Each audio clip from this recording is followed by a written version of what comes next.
জনাব মুহাম্মদুর রাসূলুল্লাহ সাল্লাল্লাহু আলাইহি ওয়াসাল্লাম বলেছেন, কিয়ামতের ময়দানে আল্লাহর কসম করে বলছি, সেদিন জাহান্নামীদের ভীষণ কষ্ট হবে আর জান্নাতীদের জন্য অত্যন্ত আসান হবে, অবস্থাটা খুবই আরামের হবে।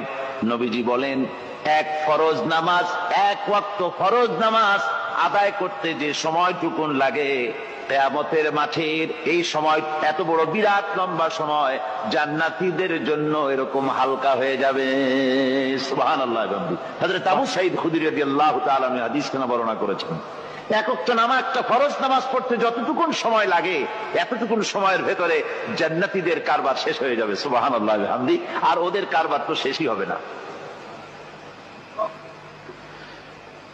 وَيَوْمَ تَشَقَّقُ السَّمَاءُ بِالْغَمَامِ وَنُزِّلَ الْمَلَائِكَةُ تَنزِيلًا।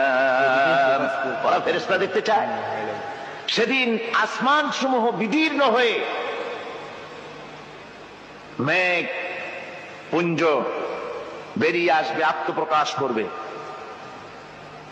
তার ভেতর থেকে ফেরেশতারা ক্রমাগত নাজিল হতে থাকবে।